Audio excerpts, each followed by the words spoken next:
அல்ஹம்துலில்லா, எல்லா புகழும் அல்லாஹ்வுக்கே. அவன் பேரரசனும் தூய்மையானவனும் சாந்தி அளிப்பவனும் ஆவான். அவனே தன் புனித இல்லமான காபாவிற்கு ஹஜ் செய்வதை முஸ்லிம்கள் மீது கடமையாக்கினான். அதனை இஸ்லாத்தின் தூண்களில் ஒரு தூணாகவும் ஆக்கினான். அவனே பேரரசரும் அவர்கள் அடியாரும் தூதரும் ஆவார்கள். படைப்பினங்களிலே மிக சிறந்தவரும் ஆவார்கள். அவர்கள் மீதும் அவர்களது குடும்பத்தார்கள், தோழர்கள், அவர்களை பின்பற்றுவோர் மீதும் இந்த சிறந்த அருளும் முழுமையான சாந்தியும் உண்டாகட்டுமாக. அதன் பின்னராக, மனிதர்களே, அல்லாஹ்வுக்கு அஞ்சுவதை உங்களுக்கு நான் உபதேசிக்கிறேன். அதில் தான் ஓர் அடியானின் மறுமை வெற்றி உள்ளது. அல்லாஹ் தன் திருமறையில் ஹஜ் எனும் அத்தியாயத்தில் ஆரம்பத்தில் கூறுகிறான், மனிதர்களே, நீங்கள் உங்களுடைய இறைவனை பயந்து கொள்ளுங்கள். நிச்சயமாக கியாமத் நாளாகிய அவ்வேளையின் அதிர்ச்சி மகத்தான பெரும் நிகழ்ச்சியாகும். அந்த நாளில் பாலூட்டி கொண்டிருக்கும் ஒவ்வொரு தாயும் தன் பாலூட்டும் குழந்தையை மறந்து விடுவதையும் காண்பீர்கள். ஒவ்வொரு கார்ப்பிணியும் தன் சுமையை ஈண்டு விடுவதையும், மேலும் மனிதர்களை மதிமயங்கியவர்களாகவும் காண்பீர்கள். எனினும் அது மதுவினால் ஏற்பட்ட மயக்கமல்ல, அல்லாஹ்வின் வேதனை மிக கடுமையானதாகும். அல்லாஹ்வுக்கு அஞ்சுவதில் நற்செயல்களை செய்யுங்கள். பாவங்களையும் தீமைகளையும் தவிர்ப்பதையும் கொண்டு மறுமை நாளுக்காக தயாராக உள்ளது. உயர்வானவன் அல்லாஹ் கூறுகிறான், அது நிச்சயமாக அல்லாஹ் அவனே உண்மையானவன். நிச்சயமாக அவனே மரித்தோரை உயிர்ப்பிக்கிறான். இன்னும் நிச்சயமாக அவன்தான் எல்லா பொருட்கள் மீதும் பேராற்றல் உள்ளவன்.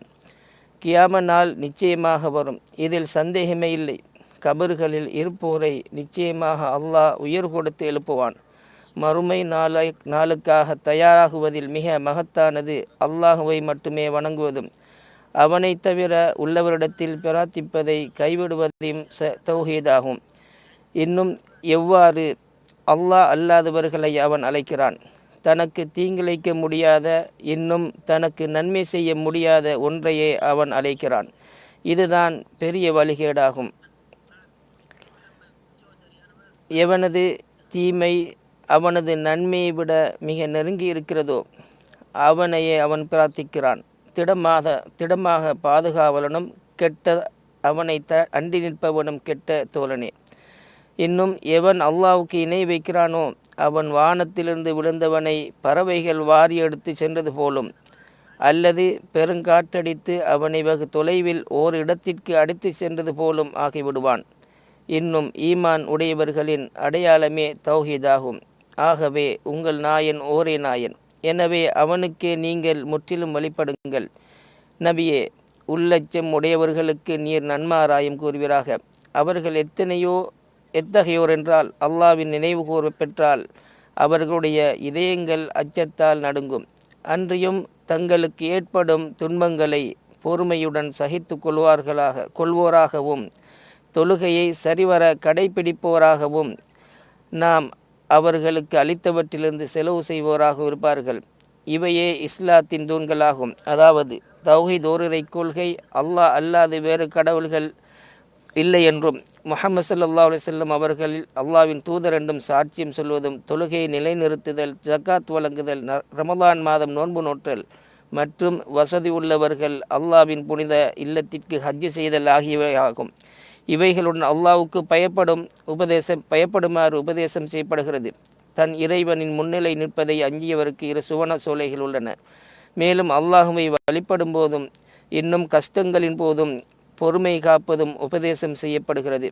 நிச்சயமாக பொறுமையாளர்களுக்கு அவர்களுடைய கூலி கணக்கின்றி முழுமையாக வழங்கப்படும். அத்துடன் அல்லாஹ் வழங்கிய அருளுக்காக நன்றி செலுத்துமாறு உபதேசம் செய்யப்படுகிறது. அவற்றை உங்களுக்காக அவன் இவ்வாறு வசப்படுத்தி கொடுத்தான், நீங்கள் நன்றி செலுத்துவதற்காக. மேலும் நிச்சயமாக படைப்புகளில் அல்லாஹுவின் பிரபஞ்ச விதிகளும் உள்ளன. அதன் மீது ஒவ்வொருவரும் அடியானும் நம்பிக்கை கொள்ள வேண்டும். இன்னும் அதிலிருந்து பிரயோசனம் அடையவும் வேண்டும். நிச்சயமாக அல்லாஹ் ஈமான் கொண்டவர்களை பாதுகாத்து கொள்கிறான். நிச்சயமாக நம்பிக்கை மோசம் செய்பவர்களையும் நன்றி கெட்ட மோசக்காரர்கள் எவரையும் நிச்சயமாக நேசிப்பதில்லை. மேலும் கண்ணியமிக்கவன் அல்லாஹ் சொல்லுகிறான், அல்லாஹ்வுக்கு எவன் உதவி செய்கிறானோ அவனுக்கு திடனாக அல்லாஹ் உதவி செய்வான். நிச்சயமாக அல்லாஹ் வலிமை மிக்கோனும் யாரையும் மிகைத்தோனுமாக இருக்கிறான். அதில் அல்லாஹ் சொல்லுகிறான், அநியாயம் செய்த எத்தனையோ ஊரார்களை நாம் அளித்திருக்கிறோம். அவற்றின் முகடுகள் மீது அவை விழுந்து கிடக்கின்றன. எத்தனையோ கிணறுகள் பாலடைந்து கிடக்கின்றன. எத்தனையோ வலுவான மாளிகைகள் பால்பட்டு கிடக்கின்றன. மேலும் அல்லாஹ் சொல்கிறான், அநியாயங்கள் செய்து கொண்டிருந்த எத்தனையோ ஊர்களை நான் அவகாசம் கொடுத்தேன். பின்னர் அவர்களை பிடித்து கொண்டேன். மேலும் என்னிடமே மீண்டும் வர வேண்டும். அத்துடன் அல்லாஹ் தன்னுடைய தோழரான இப்ராஹிம் நபியின் ஹஜ்ஜிக்காக அழைப்பு விடுக்குமாறு கட்டளை விடுகிறான். அல்லாஹ் சொல்கிறான், ஹஜ்ஜை பற்றி மக்களுக்கு அறிவிப்பீராக. அவர்கள் நடந்து வருவார்கள். வெகு தொலைவில் இருந்து மெலிந்த ஒட்டகங்கள் மீதும் ஒவ்வொரு முடுக்குகளிலிருந்தும் வருவார்கள். தங்களுக்குரிய பலன்களை அடைவதற்காகவும் அறியப்பட்ட சில நாட்களில் அல்லாவின் பெயர் ஞாபகப்படுத்துவார்கள். அவர்கள் அல்லாவுக்கு அளித்துள்ள பிராணிகளில் இருந்து பிறருக்கும் உண்ண கொடுப்பார்கள். ஆமாம், அவர்கள் தங்களுக்குரிய நன்மைகளை அடைவதற்காகவும் அல்லாவின் பெயரை நினைவு கூறுவதற்காகவும் தொலைதூர இடங்களிலிருந்து ஹாஜிகள் வந்துள்ளனர். ஹஜ்ஜுடைய வழிபாடுகளை நிறைவேற்றுவதற்கும் அல்லாவின் திருப்தியை பெறுவதற்கும் அவனது நற்கூலியை நாடியும் மகத்தான காபாவாகிய அவ்வில்லத்தையும் இன்னும் சங்கைமிக்கும் இடங்களையும் கண்ணியப்படுத்துகிறார்கள். அல்லாஹ் சொல்கிறான், அந்த மஸ்ஜிதுல் ஹராமை விட்டும் மனித சமுதாயத்திற்கு எதனை புனிதத்தலமாக நாம் ஆக்கியிருக்கிறோமோ அதிலே தங்கியிருப்பவரோ வந்துடையவரோ வரத்துடையவரோ எவராக இருந்தாலும் யார் அதிலே அநியாயம் செய்வதன் மூலம் வரம்பு மீற விரும்புகிறானோ அவனுக்கு நோவினை தரும் வேதனையிலிருந்து சுவைக்க செய்வோம். இந்த இடத்திற்கு அவர்கள் வருகை தந்தது ஏகத்துவ அழைப்பிற்கு பதிலளிக்கும் விதமாக வணக்கத்தை கொண்டு அல்லாஹுவை ஒருமைப்படுத்தவும் இணை வைப்பை கைவிடவுமாகும். அல்லாஹ் சொல்லுகிறான், நாம் இப்ராஹிமுக்கு புனித ஆலயத்தின் இடத்தை நிர்ணயித்து, நீர் எனக்கு எவரையும் இணை வைக்காதீர், என்னுடைய இந்த ஆலயத்தை சுற்றி வருவோருக்கும் அதில் ருக்கு சுஜூது செய்து தொழுவோருக்கும் என்னுடைய வீட்டை தூய்மைப்படுத்துவீராக என்று கூறினோம். எனவே இந்த வீடு ஆண் அதன் கண்ணியத்திற்கு பொருத்தமில்லாத எல்லாவற்றிலிருந்தும் சுத்தப்படுத்தப்பட வேண்டும். எனவே ஹஜ்ஜில் தீய பேச்சுகளோ சச்சரவுகளோ இல்லை. இன்னும் அரசியல் கோஷங்களோ கட்சி சார்ந்த அழைப்புகளோ இல்லை.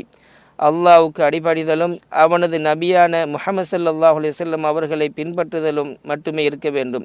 வெளிப்படையான மறைமுகமான தூய்மையும் உடன்படிக்கைகளும் வாக்குறுதிகளையும் முழுமையாக நிறைவேற்றுதலும் பிறருடைய உரிமைகளை மதித்தலும் மட்டுமே அங்கு இருக்க வேண்டும்.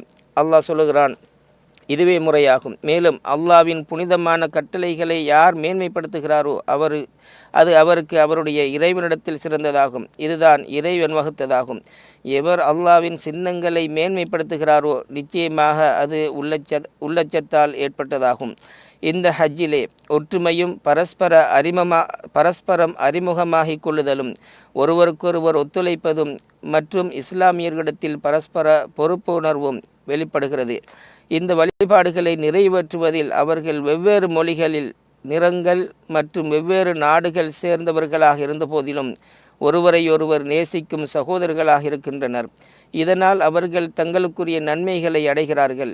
மேலும் தங்கள் அறுக்கும் பலிப்பிராணிகளிலிருந்து அல்லாஹ் சொல்லுவது போல கஷ்டப்பட்ட ஏழைகளுக்கும் எளியவர்களுக்கும் உண்ண கொடுக்கிறார்கள். மேலும் ஹாஜிகளின் செயல்களின் நன்மை செய்தலும் பேச்சுகளில் உண்மை இருக்க வேண்டும். அல்லாஹ் சொல்கிறான், மேலும் பொய்யுரைப்பதையும் தவிர்த்து கொள்ளுங்கள். அரபா மைதானத்தில் நிற்பதில் உங்களுக்கு குறித்து அல்லாஹ் தன் வானவர்களிடம் பெருமையோடு பேசுகிறான். அது ஒரு மகத்தான நிலையாகும். அதில் தான் அல்லாஹ் பின்வரும் வசனத்தை இறக்கினான். இன்றைய தினம் உங்களுக்காக உங்களது மார்க்கத்தை நான் முழுமையாக்கிவிட்டேன். எனது அருட்கொடையை உங்கள் மீது நான் நிறைவு செய்துவிட்டேன். மேலும் இஸ்லாத்தையே உங்களுக்கு மார்க்கமாக தேர்ந்தெடுத்து கொண்டேன். எனவே நேர்வழிகாட்டியான நபி ஸல்லல்லாஹு அலைஹி வஸல்லம் அவர்களை பின்பற்றுங்கள். எனவே நபி அவர்கள் அரபாவில் லுஹர் மற்றும் அசர் தொழுகைகளை ஜம்உ மற்றும் கசராக தொழுதார்கள். பின்னர் சூரியன் மறையும் வரை அமர்ந்து அல்லாஹுவை நினைவு கூர்ந்தார்கள். பின்னர் முஸ்தலிஃபாவிற்கு சென்று அல்லாஹ் சொல்வது போல பின்னர் அரபாவிலிருந்து திரும்பும்போது மஹ்ஷருல் ஹராம் என்னும் தலத்தில் அல்லாஹுவை திக்ரு செய்யுங்கள். உங்களுக்கு அவன் நேர்வழி காட்டியது போல அவனை நீங்கள் திக்ரு செய்யுங்கள். நிச்சயமாக நீங்கள் இதற்கு முன் வழி தவறியவர்களில் இருந்தீர்கள். பெருநாள் அதிகாலை வந்ததும் மினாவை நோக்கி சென்றார்கள்.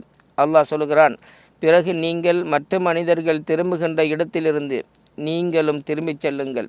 அல்லாஹுவிடம் மன்னிப்பு கேளுங்கள். நிச்சயமாக அல்லாஹ் மிக்க மன்னிப்பவன், மிக்க கருணையாளன்.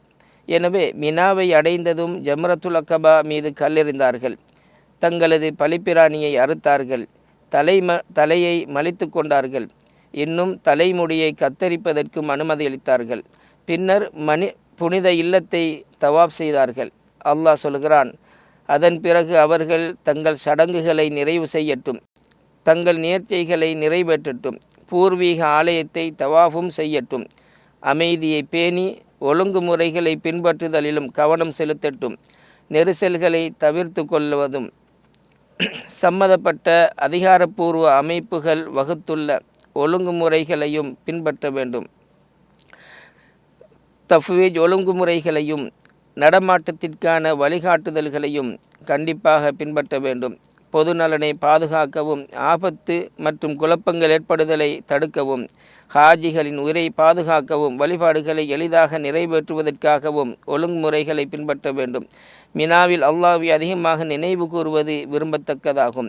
அல்லாஹ் சொல்லுகிறான், நீங்கள் உங்கள் ஹஜ் வழிபாடுகளை முடித்து கொண்டால் உங்கள் தந்தைமார்களை நீங்கள் நினைவு கூறுவதைப் போல அல்லது அதைவிட அதிகமாக அல்லாஹுவை நினைவு கூறுங்கள்.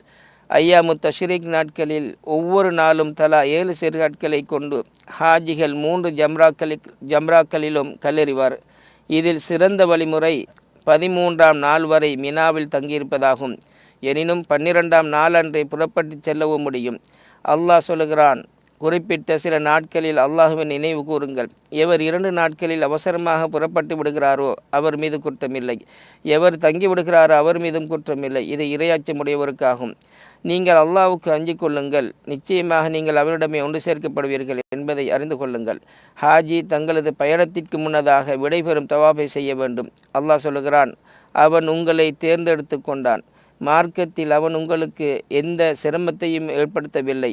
இது உங்கள் தந்தை இப்ராஹிமுடைய மார்க்கமாகும். அவனை இதற்கு முன்னர் இந்த குர்ஆனிலும் உங்களுக்கு முஸ்லீம்கள் என பெயரிட்டான். இத்தூதர் உங்கள் மீது சாட்சியமாக இருப்பதற்காகவும் நீங்கள் மனிதர்கள் மீது சாட்சியாக இருப்பதற்காகவும் ஆகும். எனவே தொழுகை நிலைநிறுத்துங்கள், ஜக்காத்தை கொடுத்து வாருங்கள், அல்லாஹுவை வலுவாக பற்றி கொள்ளுங்கள். அவனே உங்கள் பாதுகாவலன், அவன் மிக்க சிறந்த பாதுகாவலன். அல்லாஹுவை வலுவாக பற்றி கொள்வது என்பது தன் இறைவனிடம் ஒரு அடியான் குறிப்பாக இந்த ஹஜ்ஜின் புனித தலங்களில் பிரார்த்தனையை அதிகப்படுத்துவதாகும். அவை பிரார்த்தனைகள் அங்கீகரிக்கப்படுவதற்குரிய இடங்களாகும். உங்கள் இறைவன் கூறுகிறான், என்னே நீங்கள் பிரார்த்தியுங்கள், உங்களுக்கு நான் பதிலளிக்கிறேன். அவர்களில் இப்படி சொல்பவர்களும் உண்டு, எங்கள் இறைவா, எங்களுக்கு இம்மையிலும் நன்மையை தருவாயாக, மறுமையிலும் நன்மையை தருவாயாக, இன்னும் எங்களை நரக நெருப்பிலிருந்து பாதுகாப்பாயாக. அத்தகையோருக்கு அவர்கள் சம்பாதித்த நற்கூலி மறுமையில் உண்டு. மேலும் அல்லாஹ் கணக்கெடுப்பதில் மிக மேலானவன். யா அல்லாஹ், ஹாஜிகளிடமிருந்து ஏற்றுக்கொள்வாயாக. ஹஜ் வழிபாடுகளையும் அவர்களது பிரார்த்தனைகளையும் அவர்களது காரியங்களையும் எளிதாக்குவாயாக. அவர்களது பாவங்களை மன்னித்தருள்வாயாக. மேலும் பாதுகாப்பாகவும் நன்மைகளை பெற்றவர்களாகவும் வெற்றியாளர்களாகவும் அவர்களை தத்தமது நாடுகளுக்கு திருப்பி அனுப்பி வைப்பாயாக. யா அல்லாஹ், முஸ்லிம்களின் நிலைகளை சீராக்குவாயாக. சத்தியத்தின் மீது அவர்களது கொள்கையை ஒன்றுபடுத்துவாயாக. அவர்களது அனைத்து விவகாரங்களையும் நீயே பொறுப்பேற்றுக் கொள்வாயாக.